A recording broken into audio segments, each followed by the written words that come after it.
Bom, hoje o nosso bate-papo é um bate-papo muito especial, né? Então, nós vamos conversar hoje com o João Roberto. Mas o João Roberto, pouca gente vai saber, né?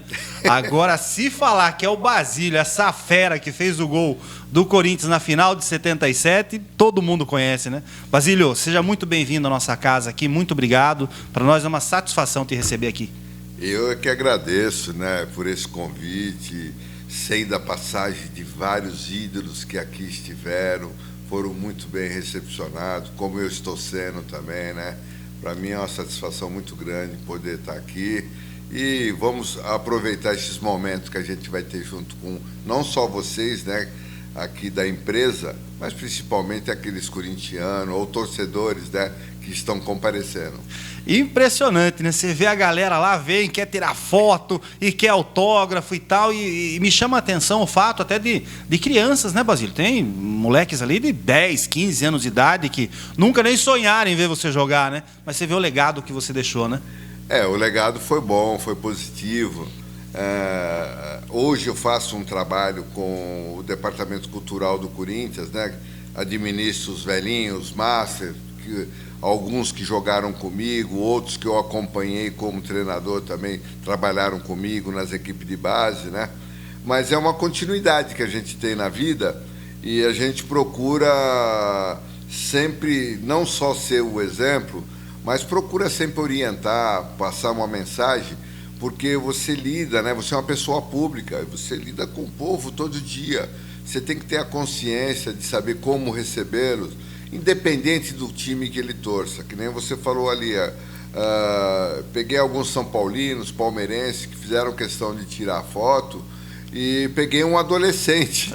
O adolescente fez questão, eu vi que ele estava até um pouco emocionado. Pois é. Mas é gostoso, né? Aí a mãe dele também veio, tirou a foto com a irmã, e a gente teve conversando um pouco ali. Isso é gratificante. Por isso que, mesmo parando de jogar, você tem que continuar como uma pessoa pública, uma pessoa que tem que saber recepcionar, porque você só é isso, esse ídolo, graças a essas pessoas. Muito bem. Eu acho que os palmeirenses, São Paulinos, os caras queriam que você chutasse aquela bola lá na Giovanni Gronchi, não é? Na final de 77? Mas olha, o único que não queria que eu chutasse mesmo para fora foi o Nilson César. O Nilson César é o narrador da Jovem Pan, qual eu praticamente tenho um carinho muito especial por ele, né? Ele brinca muito cada vez que a gente se encontra. Mas o mais importante é que quando se aproxima de você, eles mesmos falam: eu não sou corintiano, eu torço sou adversário, mas eu tenho uma admiração por você. E isso é gratificante para mim, esses adolescentes. Então, tem que ver quando eu vou nas torcidas uniformizadas. Putz, deve ser um negócio de louco. Aquele monte de criança que vem, né? Eu falo, mas como você sabe da história do Basílio? Porque acho que nem seu pai era nascido, pô. E ele fala, meu avô, ou tio, são pessoas com mais idade que, logicamente, acompanharam a minha vida profissional, que falam sobre o Basílio. E eles fazem questão, né, de se aproximar e tirar uma foto. Legal demais. Eu gostei da sua resposta pro Nilson César. Ele falou assim, não, mas eu chutei na Giovanni Gronchi, né? Só que a rede não furou, pô. Exatamente. Era o que ele queria, né? Que a rede furasse e que a bola fosse cair lá atrás. Muito bom. Independente das brincadeiras, eu tenho um carinho muito especial pelo Nilson César, entendeu? Eu já fiz alguns programas com ele, inclusive lá na Assembleia também. E é gostoso. Cada vez que eu encontro, ele fala, podia ter chutado fora, né? Eu falei, eu chutei fora. Chutei fora do alcance dos jogadores da Ponte. Muito bom. Viu, Nilson, nosso amigo aqui também, amamos ele de paixão, gente da melhor qualidade, né? Ele é. Ô, Basílio, mas vamos lá. Muitas pessoas, na verdade, imaginam que o Basílio começou a carreira no Corinthians, a vida do Basílio é no Corinthians, mas, de verdade, você não começou no Corinthians a sua carreira, né? Como é que foi o começo? Primeiro, vamos pensar na infância. Como é que foi a infância do Basílio? A infância foi boa, né? Tendo uns pais maravilhosos que eu tive, sempre procurando, primeiro de tudo, a educação, e logo em seguida a orientação. Então, eu devo tudo isso aos meus pais, principalmente minha mãe, que minha mãe era mais rígida em tudo.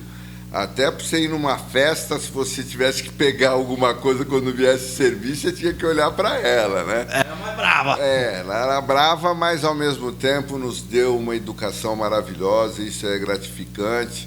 Eu sou nascido na Zona Norte de São Paulo, na Casa Verde. Aí a Casa Verde era infinitamente cheio de campos de futebol. Comecei a jogar ali com as equipes pequenas, tudo. Até que aos 12 anos eu jogava num time de sábado, que era do meu irmão, e o Aguinaldo, que foi o treinador de goleiro do Corinthians, que hoje trabalha lá ainda, né? Foi treinador do Ronaldo Giovanelli, ele foi jogar no sábado. E ele, ele falou com o meu irmão, seu irmão tá jogando, leva... É diferente, leva jeito pra coisa. Exatamente. Aí ele falou, vou arrumar um cartão, dá pra ele ir lá. Aí eu peguei o cartão e eu fui. Só que nesse inteirinho tinha um japonês lá que estudava comigo. Ele falou, eu arrumei um treino, vamos lá no Nacional. Nós fomos no Nacional. Primeiro treino, o cara me chamou, falou, depois dá pra você trazer seus documentos? Falei, tá bom, eu trago depois. Aí fui na Portuguesa, terceiro treino, pediram documentação, né? Aí eu peguei e levei na Portuguesa. Aí nós fomos treinar no São Paulo. São Paulo a mesma coisa, pediram a documentação para mim. Eu não entendia, sinceramente. Eu pensei que documento era para gente fazer ter autorização. Para disputar alguma coisa ali, né? Eu não sabia que era para inscrição. Aí eu parei de ir nos clubes, que nem no São Paulo, eu tinha que voltar, não voltei mais. Tá. No Nacional, a mesma coisa. Então eu fiquei só indo na Portuguesa. Na Portuguesa comecei nas categorias de base, no infantil. O único jogo que eu fiz pelo juvenil foi quando o jogador, um estava machucado e o outro estava suspenso. Aí eu fui e fiz esse jogo, aí voltei para o infantil novamente. Aí, num jogo contra o Corinthians, lá no Parque São Jorge, eu tinha feito 2 gols.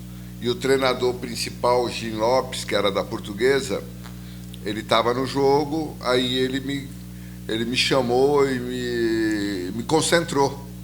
Aí, como existia o campeonato de aspirante, além de eu concentrar, eu comecei a treinar com aspirante. Nunca mais voltei para a base. Caramba, aí você teve uma dimensão que ia dar certo. Agora deu certo. Eu já tinha esse sonho, né? Eu até falo hoje para qualquer garoto, qualquer pessoa que escolhe uma profissão, ele não tem que fugir do sonho dele. Ele é só ele estudar, ele se concentrar naquilo que tem que ser feito, que nada vai cair do céu, não. Tem que ser com sacrifício, ele acaba atingindo a sua meta. E eu atingi muito rapidamente, que com 16 anos eu já estava praticamente jogando no profissional. Caramba, e foram quantos anos de Portuguesa? 10 anos de Portuguesa. Aí eu saí e fui vendido para o Corinthians. Só que nesse percurso eu tive um probleminha aí, né? Ah, e aí? Conta para nós. Eu tinha terminado o contrato, já estava fazendo 10 anos de Portuguesa, né? Aí o presidente Oswaldo Teixeira Duarte falou, então tá bom, eu vou liberar você, o Xaxá, mas do Tatá tinha mais outro jogador. E nós 4 fomos liberados para procurar clube e não tinha problema nenhum. Logo que eu saí da sala dele, aí me levaram para mim, que o pessoal do Santos queria falar comigo. Aí eu fui lá, falei com o diretor de futebol, que era o Gandula, né, na época do Santos. Aí ele falou, tá fechado contigo. Aí já vou te dar o cheque, você já vai adiantando alguma coisa. Falei, tudo bem. Aí na Portuguesa o presidente já vai avisar a ele que está tudo certo contigo e não tem problema nenhum. Tudo acertado, basicamente, né? Tudo acertado. Jogador do Santos, praticamente. Aí chega a noite, eu tô na Casa Verde, aí meu pai chegou lá. Chegou, ficou olhando, né? Aí os caras falaram, seu pai tá aí. Eu falei, meu pai? Meu pai nunca... Como assim? Aí seu pai tá aí, acho que ele quer falar contigo. Eu abri a porta, né? E falei, o que houve, pai? Falei, a notícia chega rápido, né? Falei, eu tava deixando chegar, na hora que eu fosse para casa, eu ia mostrar para você. Ele falou, mostrar o quê? Eu falei, eu tô com o cheque do Santos, eu acertei com o Santos. Ele falou, então você pode tratar de devolver. Eu falei, mas como assim devolver? Não, você foi vendido pro Corinthians. Nossa! É lógico que eu fiquei super feliz já. Sim. Criança, Clube do coração, é. tal. Aí eu falei, mas pai, pô, como é que eu vou fazer? Se eu não quero O cheque no bolso? Aí ele falou, não, é você que vai lá, você vai pedir desculpa e pronto. Bom, eu fui para casa do Vicente Mateus, aí meu pai conversou com ele, rapidamente assinou o contrato, tudo bem. E aí no dia seguinte, o banco não tinha nem aberto, eu estava lá na porta. Aí o diretor já estava lá dentro. Aí ele falou, vem cá, entra aí. Aí eu falei, olha, eu não sei nem como falar com você, mas o presidente da Portuguesa falou que se eu não fosse para o Corinthians, que ia reformar meu contrato. E eu não queria mais dar continuidade na Portuguesa. Eu pretendia ter novos ares, eu queria, né, ir para um outro clube, rumo. Aí ele falou, fica tranquilo, meu presidente já ligou, falou comigo, tudo. Aí eu peguei, tirei o cheque, falei, agradeço. Ele falou, poxa, devolvi o cheque, né, pedi desculpa mais uma vez e me retirei e fui me apresentar no Corinthians. Que ano foi isso, Basílio? Foi em 75. 75. Mas tem uma história aí, que eu não sei se ela é verdadeira, para você contar para nós, que quem levou você pro Corinthians foi o Rivelino, né? Diz que o Rivelino queria jogar com você no Corinthians, né? Foi, porque a Portuguesa tinha inaugurado, né, o Canindé, o estádio Oswaldo Teixeira Duarte, e alguns jogadores, ídolos das equipes, eram convidados a vestir a camisa da Lusa e poder participar. Então tinha ido o Carlos Alberto Torres, o César Maluco, o Héctor Silva. Foram diversos jogadores que tiveram, e o Rivelino foi.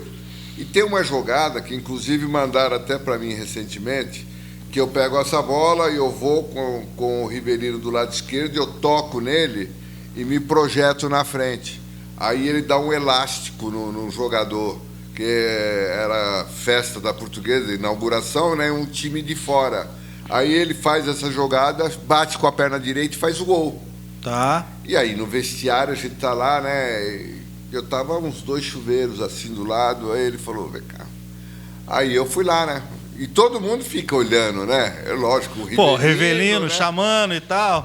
Aí ele falou, ó, você fica tranquilo aí, tá todo mundo olhando para nós. Faz de conta que você vai falar que nós estamos conversando a respeito de passarinho e tal.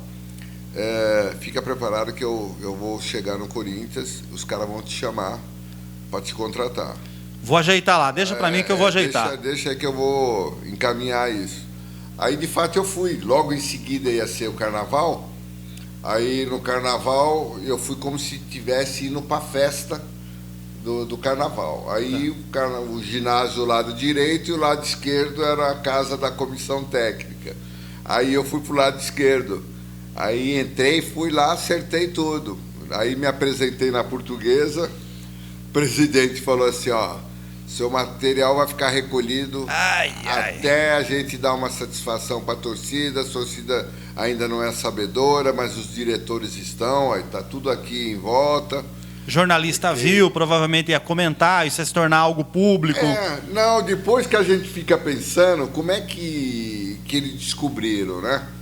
Logicamente alguém anunciou, falou, ó, o Basílio está vindo aí acertar. E algum jornalista pegou e soltou e já encaminhou isso para a Portuguesa. Aí me deram a roupa, o traje que eu estava vestido. Aí eu falei, você está multado além disso. Aí eu tive que sair, fui lá, falei com os amigos, tudo. Aí voltei no dia seguinte, tinha que assinar o ponto. Aí eu falei, vou lá falar com o homem. Falei, só ajeitar, né? Assim não dá, né? Além de ficar sem treinar ainda ser multado, dose, né? Não dá, né? Não dá. Aí fui lá na sala, eles me liberaram, eu conversei com o doutor Oswaldo, o doutor Oswaldo entendeu, tirou a multa, tudo. Aí eu voltei para treinar de uma forma normal. Aí depois, novamente, o Corinthians tentou, mas aí já foi direto com o presidente. O presidente falou que não fazia negócio, não ia me liberar. E não liberou. E você vê a coincidência da vida, né? Acabei indo justamente para o lugar do Rivelino. Queria tanto de ter jogado com ele. Que coisa incrível, né? E eu acabei indo para o lugar dele. E aí conseguimos, depois de um ano de Corinthians, No segundo ano, praticamente, o Corinthians foi campeão. E agora você vê, você tinha a dimensão dessa troca de clube, porque o Corinthians vinha numa situação aí de, até aquele momento, 21 anos de fila, né? Sim. Qual era o tamanho da pressão que tinha quando você chegou lá, Basílio? Como é que é essa chegada lá? Você tinha noção do tamanho dessa pressão? A pressão era muito grande, né? Eu, um time com a Portuguesa, com menos expressão, né? Mas não deixando de ser um time grande, eu fiquei assim preocupado de ver assim a influência que o torcedor tinha na época, você entendeu? Porque quando você tropeçava, eles iam para a arquibancada e com as bandeiras e tudo, e pô, protestavam. Tem que ganhar, tem que ganhar. E, nossa, além do protesto, você ainda tinha que se reunir com eles lá. Geralmente a comissão técnica não leva todo o elenco, plantel. Ele leva 3, 4, 5, 6 jogadores para conversar direto. Aí nós fomos, aí eu era recém-chegado, né? Aí os caras falaram, você vai ter que ir, né? Eu falei, pô, mas cheguei agora. Não, vai lá, que pelo menos tá os bem. caras respeitam e tal. Aí a gente ia lá, mas a pressão era muito grande. Além deles ficarem na arquibancada, próximo de você, no alambrado, ou xingando, te provocando, e você ter o equilíbrio de engolir tudo aquilo, era muito jogar difícil, ainda, né? Jogar. Pô. Mas era, não havia assim agressividade deles tentarem te agredir, não havia nada. O que havia sim era um diálogo, e através daquele diálogo a gente respeitava muito, porque as a arquibancada balançavam, né? Então isso daí era preocupante. Mas de todas as formas, eu sempre me dei bem, sempre tive o respeito, o carinho da torcida, não só como jogador, como treinador também. Então eu sei como administrar esse tipo de relacionamento. Agora, a única coisa que atualmente eu não posso aceitar é que 40 mil pessoas, os jogadores acham que a casa está cheia. Que é isso. O jogo contra a Ponte, afinal, tinha 140 mil pessoas no Morumbi, não era? 148 mil pessoas. Hoje, 40 total, mil, a casa está cheia. A casa está cheia. Apesar que cabe 47, né? Mas é que a arena ficou muito próxima, então... O som, a acústica, né? Exatamente. E o Corinthians fez justamente para pressionar o adversário. Agora você vê, a gente viu recentemente aí o Willian indo embora, reclamando por causa da pressão, esse negócio todo e tal. E hoje esses caras, esses jogadores atualmente, eles têm uma proteção aí dos seus agentes e tal. A turma quase não consegue chegar neles, e segurança. Na sua época não era assim, né, Basílio? Era vocês mesmo no corpo a corpo com a torcida ali, não era? O segurança mandou se segurar. Éramos nós mesmos. O segurança mandou se segurar. É porque o segurança que tinha era do clube, era um só que ficava ali protegendo a gente, dia de jogos, dia de treino e tal, mas era só ali. Hoje não, você acabou de citar o que tem, né? São seguranças, são empresários, são assessores, é uma comitiva que praticamente faz parte hoje desses jogadores. Aí você chega no Corinthians em 75, não foram campeões, e tem aquele jogo histórico lá no Maracanã, lá, né? Que é a invasão corintiana, né? Você estava nesse jogo, participou, né? Participei no segundo tempo, mas antes disso, em 75, quando cheguei, primeiro ano, nunca tive um arranhão na Portuguesa, quebrei a perna. Pô, primeiro ano. Primeiro ano. Quebrei a perna em 75, mas em 76 eu já estava voltando, né? Aí voltei em 76, aí participei desse jogo decisivo lá contra o Fluminense. O Revelino aí estava no Fluminense, né? Estava no Fluminense. E é lógico, o Fluminense era uma máquina, né? Era chamada super máquina, com jogadores assim, não só quem estava os 11 titulares, mas na reserva também. E aí, graças a São Pedro, né, caiu uma chuva, o campo ficou pesado, favoreceu muito mais ao Corinthians, né? Ajudou. Aí ajudou, eles saíram na frente 1-0, aí o Russo Beijinho foi lá e empatou com uma jogada de escanteio. Aí no segundo tempo eu já voltei no lugar do Givanildo, que estava com febre, aí deu para administrar. Deu para administrar, assim, no aspecto que o empate levou para os pênaltis. E nos pênaltis, o São Tobias praticamente fez 2 defesas. Nós batemos 3, já tinha feito os 3, né? Faltavam ainda 2, eu era o último a bater. Que responsabilidade, hein? Não, e o pior não é isso. O pior foi que na hora que você termina o jogo, que você tá com comissão técnica e todo mundo, quem bate, quem não bate, tal. Eu falei, se precisar de mim, eu bato.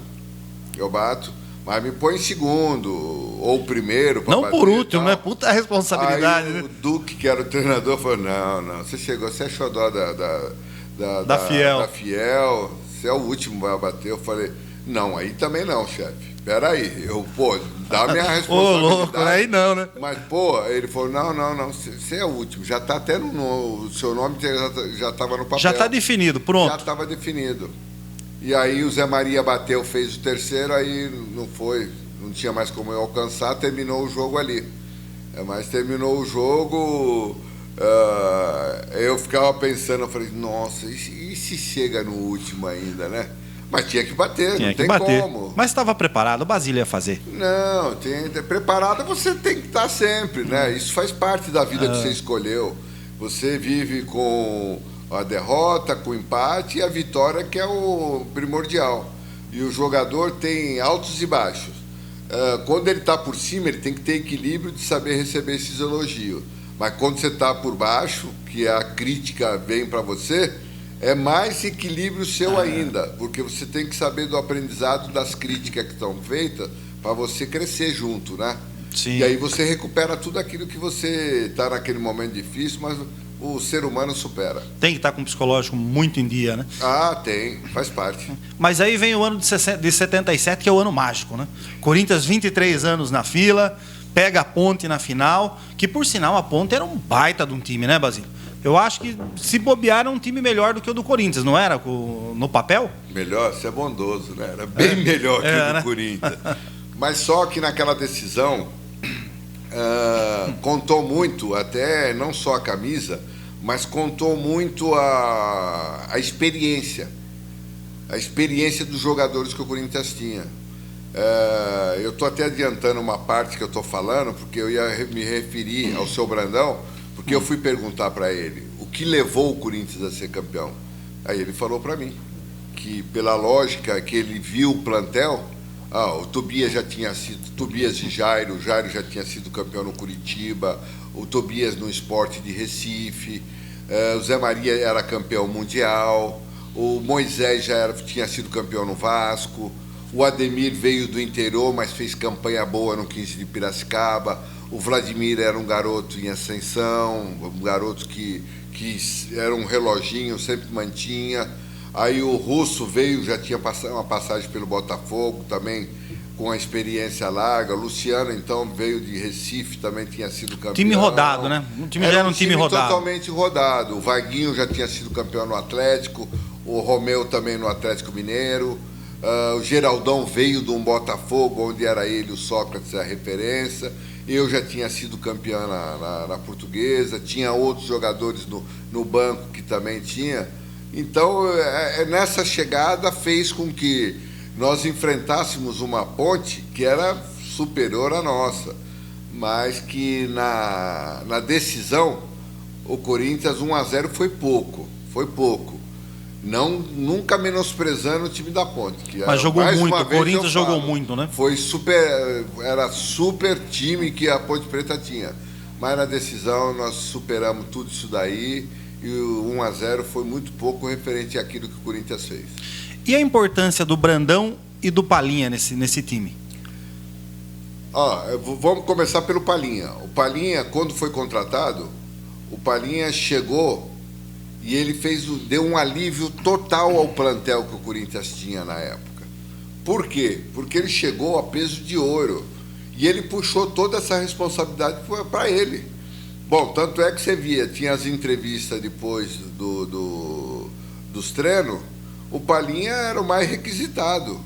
Então a gente largou o Palinha assim, mas largou assim no lado bom, positivo, que, pelo menos tirou uma pressão de cima de nós, né? E ele tinha bagagem para administrar isso, né?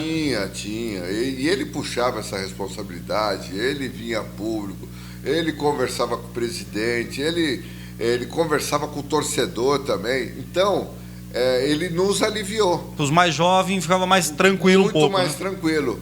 E aí, com a chegada do Brandão também, foi uma continuidade. O Brandão não é só respeito que os profissionais, né, os jogadores tinham por ele, dirigente, não era só respeito, tinha o medo. Porque o Brandão era um homem experiente, vencedor em tudo quanto é clube que ele participou, que ele foi. E era uma pessoa muito rígida, mas era um paizão, viu? Era um paizão, e ele foi o que praticamente nos levou a essa decisão. Até um pouquinho curto, eu vou contar uma história. Ele botou o Matheus para fora do vestiário. É mesmo? Nós tínhamos jogado contra o Guarani, nós perdemos para o Guarani, e ali o São Paulo com 8 pontos na nossa frente, faltando acho que 4 ou 5 rodadas. Praticamente acabou, né? Acabou. Aí o torcedor, já nervoso, cobrando, o seu Vicente entrou chutando porta, cadeira, tudo, e a gente estava tomando banho. E aí o seu Oswaldo falou assim, ué, o que tá vendo aí? Aí olhou, falou assim, opa, peraí, calma, faz favor. Pegou no ombro dele, levou até a porta e falou, olha, depois que vocês estiverem mais calmos, vocês retornam aqui. Fica aí fora. Aí deixou eles lá fora.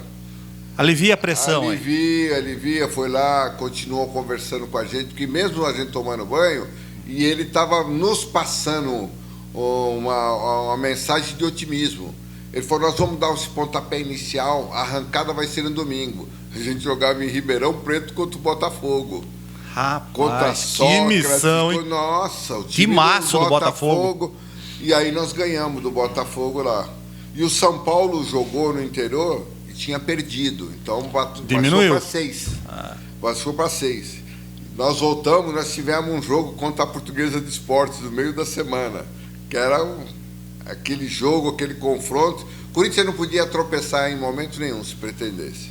Aí nós ganhamos, aí o São Paulo acho que empatou, caiu para 5. Aí teve a próxima rodada para finalizar. O São Paulo jogou contra nós com 1 ponto à frente, jogava pelo empate. Aí o Geraldão fez o gol que praticamente nos levou à final contra a Ponte Preta. Isso é Corinthians, né? Isso é Corinthians. É o estilo de ser. Fala um pouco para nós agora, Basílio, do Zé Maria, aquela camisa suja de sangue, que hoje nem pode, né? Jogador hoje, qualquer sangue tira lá. O Zé Maria não, né? Jogando a camisa suja de sangue, né? Isso é a garra corintiana, a raça. Isso, de uma certa forma, acho que acaba contagiando o time, não? Além da identidade do que era o Zé Maria, pela força, né? Pela vitalidade que ele tinha, ele nesse jogo, se eu não me engano, acho que foi contra a Ponte também, eu não sei o jogo que foi. Aí ele tomou uma trombada, ele tinha cortado e começou a sangrar.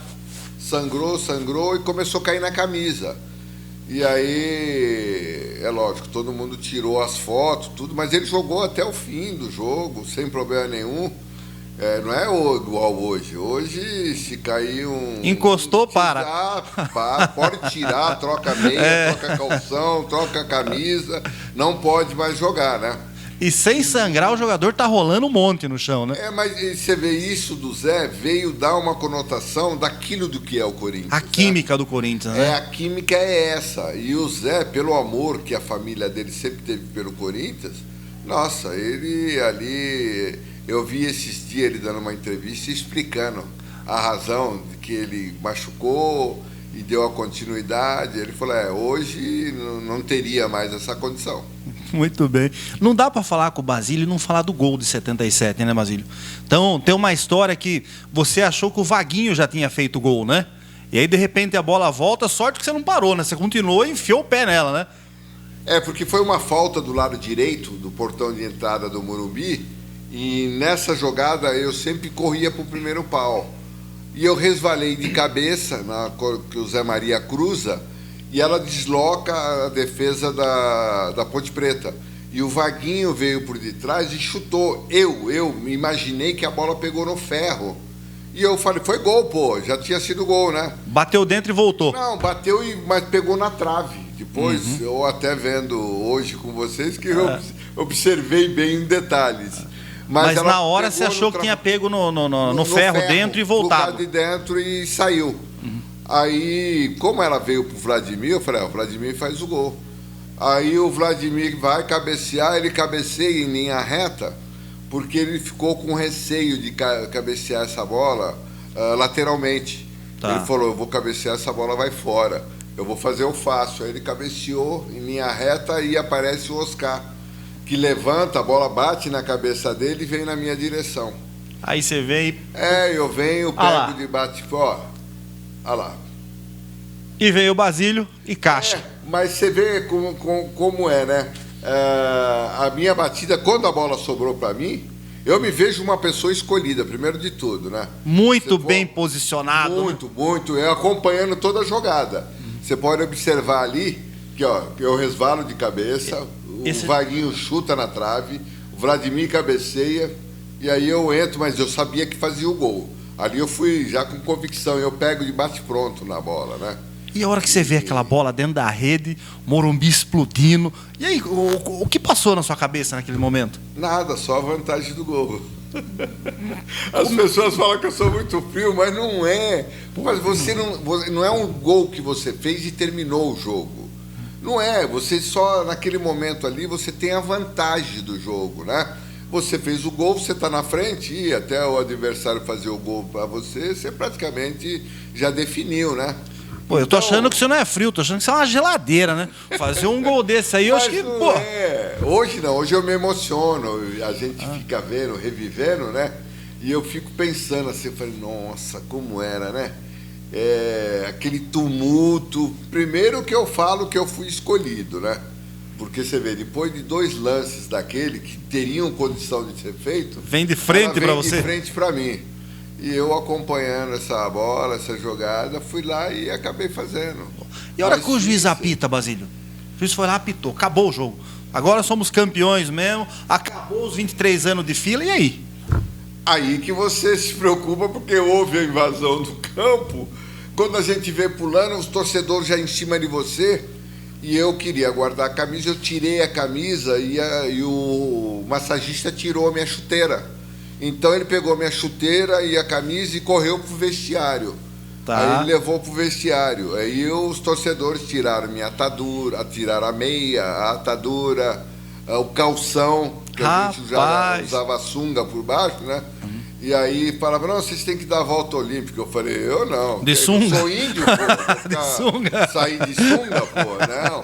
Aí eu fui direto pro vestiário. E aí parou São Paulo, 2 dias de São Paulo parada. Olha, foi uma coisa incrível, uma coisa louca. Eu tinha um amigo que, inclusive, depois se tornou vice-presidente lá no Corinthians. Ele tinha uma fábrica de camisa, né? Ele foi pro jogo na quinta-feira, chegou na casa dele só na sexta-feira à noite. A família preocupada que ninguém sabia, porque ele saiu de lá, foram para uma boate e ficaram. Aí o cara falava assim, pô, Corinthians é campeão, abre mais uísque, abre mais champanhe. E eles estavam lá. Aí quando um abriu a porta assim, falou, pô, já tá durante o dia. Ele falou, durante o dia? Pô, já saiu o sol, peraí. Aí ele falou, pô, eu tenho que ir, mas vamos ficar mais um pouco. Aí eles ficaram até anoitecer. Aí depois ele foi embora para casa, a família, todo mundo, os sócios dele procurando por ele. Meu Deus! E ele estava todos os lugares assim, essas casas noturnas, os corintianos invadiram, né? Fora a Avenida Paulista, que foi tomado pelos torcedores. Mas o corintiano, aliás, o torcedor em si, ele é dessa forma. Mas foi uma festa assim que, olha, nós fomos viajar, começar o Campeonato Brasileiro. Durante uma semana, voltamos e ainda havia torcedores que, né, tinham a mania de pôr aquele bandeirão dentro do carro e saía com Velocitar, aquele bandeirão tremulando. Muito tudo. legal, né? Muito legal. Nós voltamos, ainda tinha... Tinha festa ainda. Tinha festa. E o Basílio foi para casa?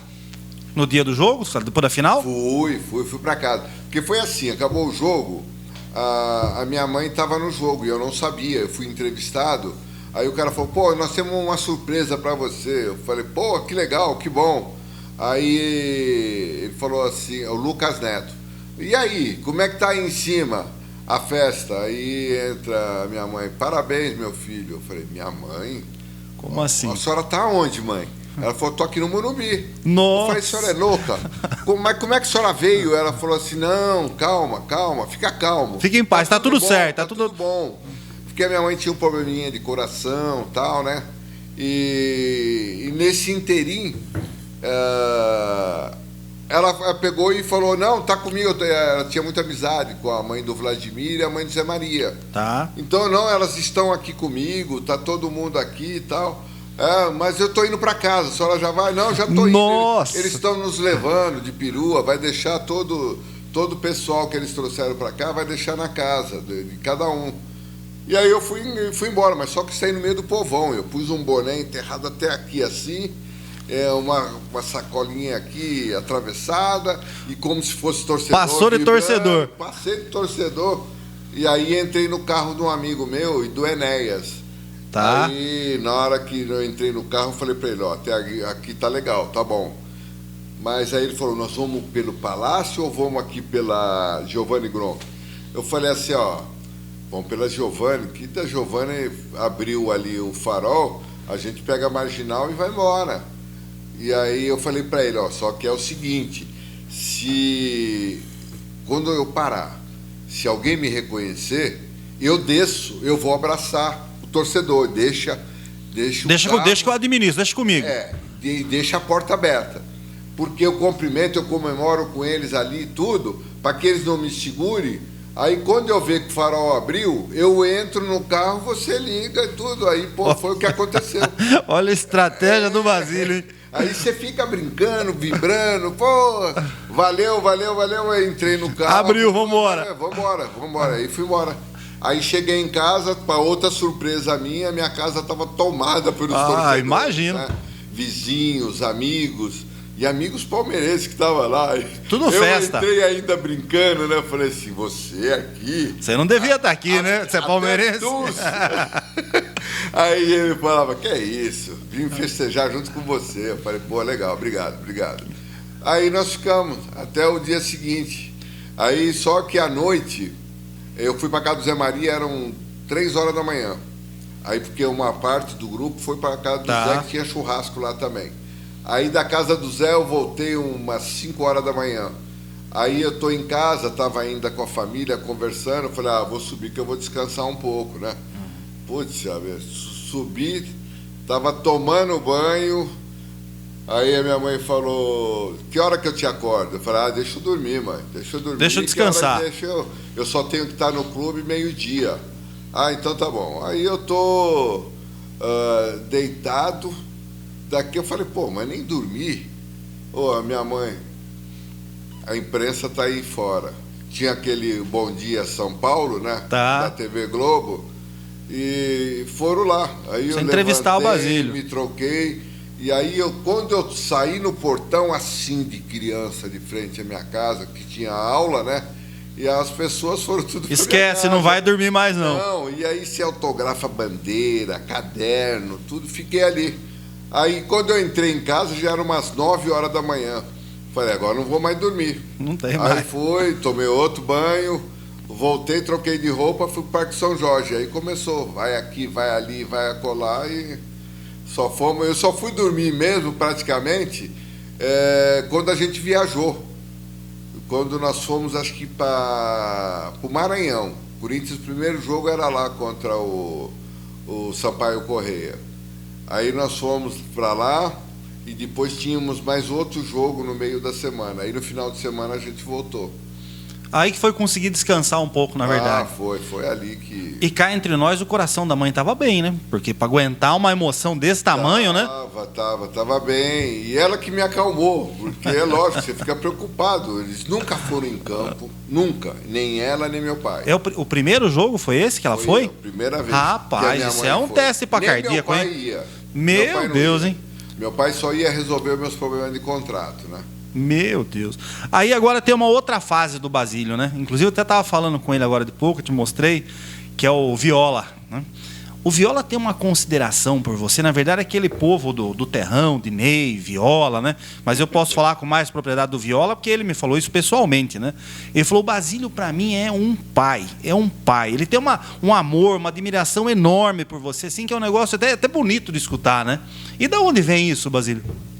Isso é gratificante, porque veja bem, é assim, e quando ele fez o gol, que ele tirou a camisa e já tinha uma outra por baixo, né? Eu achei uma sacada de mestre dele. Falei, nossa, que garoto inteiro. Além da qualidade técnica dele, porque ele tinha saído do terrão, das categorias de base, que foi concentrar e acabou sendo aproveitado e fez o gol do campeonato. E aí, quando começa o outro campeonato, nossa, uma cobrança em cima dele, ele não fazia gols nem nada, né? Aí teve um dia, eu estava treinando as categorias de base, né? Aí eu olhei lá e eu falei assim, pô, e aquele o garoto que fez o gol lá? Eu falei, só fez aquele gol, não sei o quê. Eu falei, pô, mas tinha que estar alguém com ele ali, tô vendo que ele tá lá, cabeça baixa, tudo. Meio de canto. Tava meio isolado mesmo. Aí eu falei, eu entrei em campo, o segurança falou, você vai aonde? Eu falei, aonde você quer que você vai me barrar? Aí ele falou assim, tô brincando com você. Eu falei, deixa eu falar com aquele garoto lá. Aí eu fui lá e falei, levanta a cabeça aí, pô, você tá com a cabeça baixa, o que houve? Não é nada. Então, ele é muito fechado. Aquele jeitão do Viola, né? Parece que ele é muito extrovertido, mas ele é meio... Não, ele é brincalhão, mas ele é muito acanhadão. Aí eu falei, pô, aí se eu não me engano, o Palinha, que estava de treinador, tudo. Aí eu falei assim, porra, aproveita esse moleque aí. Os caras, não.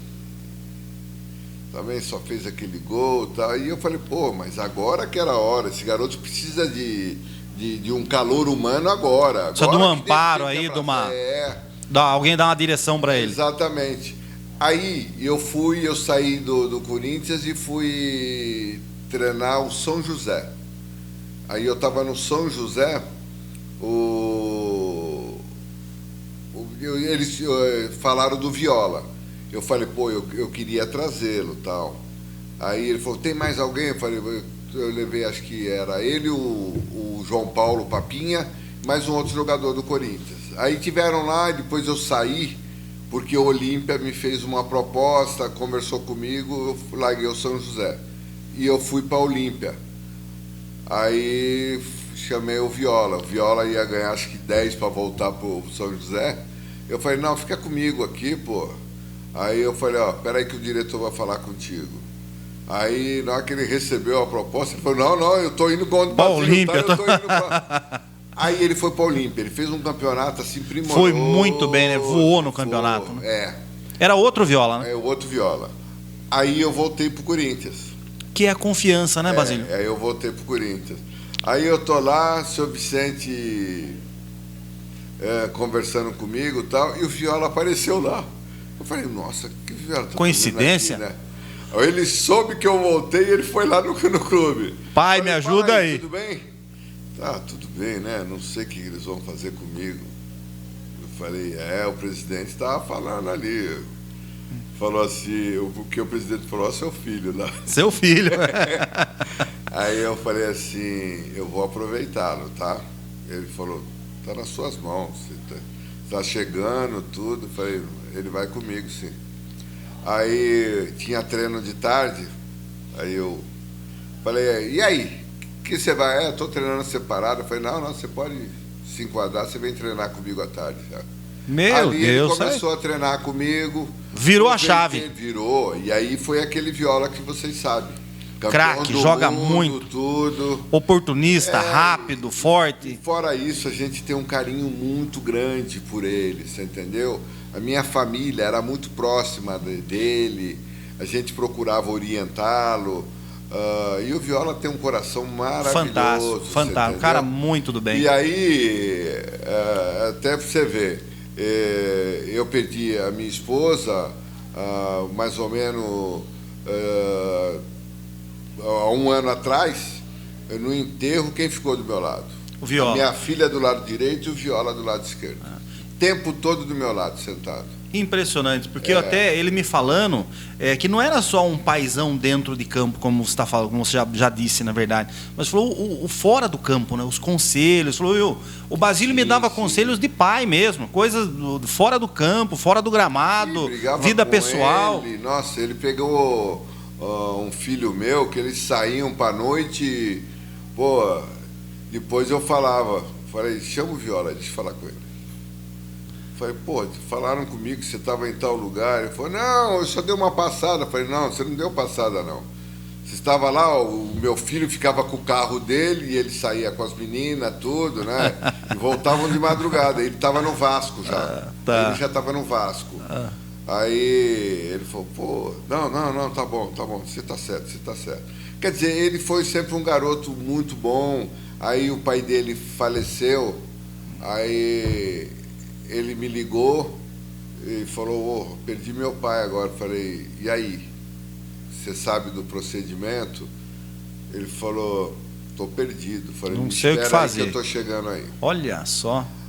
Aí ele trouxe a esposa dele, sentei com ele, falei, primeiro de tudo, você tem que reconhecer o corpo. Nós fomos reconhecer o corpo do pai dele. Você junto com ele? Eu junto com ele, na delegacia. A gente estava na delegacia. E aí ficou eu e o Guina, que trabalha comigo também no MAS, ficamos sentados. Aí, quando reconheceu, que a menina falou, a papelada é essa. Aí eu falei para ele, o trâmite está tudo feito. Falei, olha, não tem mais aquele negócio de ficar com o corpo da pessoa velando a noite toda. Não, seu pai vai ter um procedimento lá e marca de manhã. Falei, que hora que você quer fazer o enterro? Aí ele falou, a menina falou ali que vai fazer mais ou menos dentro de umas 11 horas, meio-dia. Então você põe às 8 horas da manhã, a família chega e fica velando até às 11 horas. Pô, que momento, hein? Que instrução, hein? E a gente ficou com ele lá o tempo todo, a família dele lá e a gente com ele. Pô, que história, hein? Então, rapaz. Mas ele é um garoto maravilhoso, um bom filho. Sabe, a iniciativa que a gente já tem é sobre o que ele representava, o que a família dele representava para ele, você entendeu? Então, a gente passou a adotar, tanto é que até hoje as pessoas têm um carinho por ele assim muito grande. Meio muito turrão, legal. Meio barbudo com algumas coisas, mas aos poucos um cara a gente do bem, vai né? tirando. Ele um cara do bem, um cara muito do bem. Basílio, você foi um dos poucos que foi ídolo no Corinthians como jogador e depois atuou como técnico, né? Não é uma missão simples, né? Como é que é como é que funciona essa transição? Transição, ela não é tão fácil como se imagina. Como eu trabalhei durante muitos anos como auxiliar técnico, porque eu queria aprender um pouquinho mais do lado de fora, né? Porque dentro do campo você já sabia os bastidores. Agora os bastidores que você tem que estar até por dentro e poder agir também corretamente. E aí... É muito diferente, né, Basílio? Não tem nada a ver ser jogador e ser técnico, né? Nada. E aí você é um ídolo como jogador, aí treinador, já passa... Você continua, mas você passa a ser um profissional que eles vão cobrar. É outro olhar, né? Completamente diferente. Olhar diferente. E é um perigo gigantesco de arranhar a imagem do ídolo, né? Então... Sim, não, mas aí, eu saí, mas saí de uma forma normal. Aí, quando voltei para trabalhar novamente, auxiliando no clube e essas coisas todas, a torcida continua com o mesmo carinho comigo, você entendeu? Então, é isso daí que é o gratificante, é você deixar sempre as portas abertas, né? A gente sempre procura orientar aqueles que estão para parar, aqueles que já pararam também, que a vida continua. que é o trabalho que você faz hoje, né, Basílio? Acho que muitas pessoas não sabem, não sei, mas hoje você continua no Corinthians, né? E explica um pouquinho do seu trabalho hoje no Corinthians. De fazer tudo, faço um pouco, né? O meu departamento é o departamento cultural que administra os Masters. Os Masters são aqueles jogadores que tiveram uma história bonita, tudo, que a gente sai para fazer algumas apresentações no interior de São Paulo, ou em outros estados, até fora do Brasil também, e eu que administro esses jogadores. Eu sou o elo de ligação com a diretoria. Quem me colocou nesse cargo foi o André Sanches. Tá. Foi ele que abriu as portas pela primeira vez pelo clube, porque os outros antecessores não gostavam de jogadores, mas nem... E é um trabalho fundamental, né? Cuidar nem todo mundo tá preparado para parar de ser ídolo ou parar de jogar futebol, né? Essa transição ela é complicada, né? Bem complicada, e a gente procura sempre estar acompanhando lado a lado. O meu trabalho também direcionado à diretoria é buscar quando alguns jogadores têm alguns probleminhas pessoais de saúde. Eu subo, falo com o presidente, ele fala: o que você quer fazer? Falo: eu quero isso, isso, aquilo. Então a gente dá assistência, vai procurar deixar pelo menos a saúde desse atleta e ex-atleta em condições de ter uma vida normal, porque muitos jogadores passam a ter depressão, porque às vezes não está preparado, né, para sair, que nem fala que morre duas vezes, né? Um quando para e a outra com a morte mesmo natural.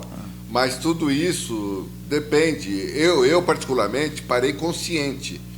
Por que eu tive Se preparou para isso? Me preparei, não tinha preparo nenhum. Muito pelo contrário. Que foi assim, quando eu recebi o meu passe, eu tive uma notícia, que inclusive eu estava indo para Recife. Tá. Um empresário que tinha arrumado, eu não sei se era o Sport ou Santa Cruz, que eram os times de evidência, de massa, e queriam investir. E nisso daí, eu cheguei em casa, a minha irmã estava chorando, aí eu falei: o que foi? A mãe não está boa, tudo. Só que a minha mãe escondia de mim. Ela não queria que eu soubesse que ela tinha tirado dos seios, e isso me deixou assim... Desestabilizou um pouco. Nossa! Aí eu sentei na escada lá de casa, chorei. Aí eu peguei e falei assim para minha irmã: eu não vou jogar mais futebol. Aí ela falou: como assim? Não faz isso, a mãe vai dar um infarto na mãe. Eu falei: não, deixa que amanhã eu falo com ela. Aí eu saí, né, fiquei com aquilo lá dentro de mim. Aí no dia seguinte a minha mãe falou: ué, você não foi treinar? Eu falei: mãe, parei, não vou jogar mais bola não. Chega. Aí ela falou: não, se for por causa minha, pelo amor de Deus, não faz. Mãe, não dá mais. Porque eu arrumei um clube e eu tenho que ir para Recife. Mãe, Recife não é igual no interior que eu trabalhei aqui, que era do lado. Tô longe. Tudo. Eu vou para longe. Aí ela falou: não, mas eu falei: não, mãe, eu tenho um problema muito sério de trabalho, que a gente tem que seguir a regra. Eu falei: já pensou? Eu sei que a senhora está dando uma crise. Como é que eu vou pedir dispensa? Eu tô lá em Recife. Como é que faz? Como é que eu vou pedir dispensa? Não dá para mim tomar um avião. Eu posso chegar aqui no mesmo dia, mas só que eu não posso voltar. Eu vou ter que ficar com a senhora. Então, eu vou fazer o seguinte: eu resolvi parar porque eu vou seguir uma nova carreira e logo vai pintar isso daí, a senhora fica tranquila e tal. E aí o empresário que me procurou, eu falei: não, eu não vou mais não, porque a minha mãe precisa mais do meu calor humano do que eu do dinheiro do que vocês estão me oferecendo. Porque eu ainda tinha saúde e tal, minha mãe não tinha saúde, entendeu? Agora, isso é base, isso é criação, né? Isso é criação. Ter essa linha, ter essa conduta, né? Abrir mão da carreira para ficar próximo da família. Não é comum a gente ver isso hoje, né? É muito difícil. Essa independência que às vezes a gente vê do ser humano, né? Que não valoriza primeiro a família. Base familiar, né? Precisa muito. Base. Ainda E mais minha muitos mãe. jogadores sofrem hoje, ex-jogadores sofrem por falta, às vezes, de uma base familiar, né, Basílio? Sim, sim. É por isso que eu fiz, eu não vou nem citar o jogador. Eu fui chamado pelo Andrés um dia, porque primeiro foi o Neto. O Neto subiu lá e falou, olha, fulano precisa de um dinheiro, que está passando dificuldade e tal. Aí arrumaram 14 mil reais para ele. Tá. Adivinha, fez churrasco, cerveja doidado, festa a semana toda. Aí passou uns 10 dias, o Andrés mandou me chamar. Aí o Andrés falou, pô, e aí? Como é que vai fazer com esses seus amigos aí, né? Aí eu falei, por quê? Ele me contou que tinha feito, né, com o Neto e tal, e o Neto foi de novo falar. Eu falei assim, Agora tem um outro aí que precisa de ajuda. Não, era o mesmo, o mesmo. Aí eu peguei e falei assim, ó, eu sou você, dá uma cesta básica, paga um plano de saúde para ele. Legal. E se ele precisar mesmo, que ele está morando de aluguel, aí ajuda ele com alguma coisa de aluguel e tal, para dar um suporte. Forneceu o básico para ele. Aí ele falou, então você vai tomar conta disso daí. Ele passou para mim, eu falei, pô, ganhou mim? Um cargo, Pô, não, ele falou assim, não, você vai conversar com o jogador. Muito o jogador bom. Me chama de pai também, né?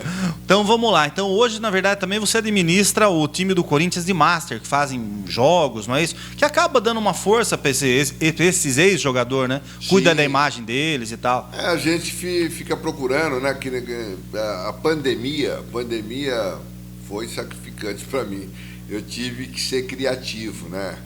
A minha ex-esposa, ela falou, o que nós vamos fazer por esse pessoal que está sem jogo aí? E está sem dinheiro. Pandemia? Eu falei, mas por quê? Ela falou assim, porque ligaram para mim no que eu posso estar ajudando. Aí eu peguei algumas pessoas, né, que eu conheço e que me ajudaram. Principalmente o Luciano, que ontem fez aniversário, eu e ela tivemos juntos. No aniversário dele, ele começou a me ajudar com cestas básicas. Aí eu comecei a enviar cesta básica, eu sei que eles gostam de cerveja. O menino que tinha lá, a Estrela Galícia, mandava cerveja, eu mandava a cesta básica. Que legal. E aí a gente começou, quando procura um lugar ou outro, que começou a aparecer alguma coisinha, vai lá, tem um cachezinho, a pessoa vai, participa de alguns eventos. Se sente vivo de novo, né, Basílio? Se sente vivo de novo. Sente. Mas agora se tornou até normal, agora tem jogos, então sou eu que dou o parecer, eu que assino, né? Porque quem emite a nota sou eu, para os prefeitos, para os contratantes. Pô, é pai mesmo, hein? Isso. Tem que ser, porque muitos deles é o que eu falei para você, de repente não tem uma preparação para ter uma vida normal. Alguns perdem essa essência, né, de você chegar num ambiente, você ser reconhecido. Alguns não são reconhecidos, né? Mas pelo menos a gente dá um trabalho honesto para eles, que eles tenham um cachezinho deles. Eu tô achando que não é só o pé de anjo, não, hein? Tô achando que é anjo inteiro, hein? Que é isso. Ô, Basílio, falar agora um pouco de futebol, atualmente futebol moderno. Nós temos aí o técnico do Palmeiras, que só se fala do técnico do Palmeiras, né? E você também como um técnico, então ninguém melhor do que você para responder. Parece que ele reinventou a roda, né? Só ele sabe ser técnico e não tem mais ninguém bom no Brasil. Qual a sua visão sobre isso? Minha visão é muito simples, ela é básica. Depois da saída do Vanderlei Luxemburgo no Palmeiras, eu acho que ele teria que agradecer muito ao Cebola. Cebola foi o que treinou o time do Palmeiras após a saída do Vanderlei.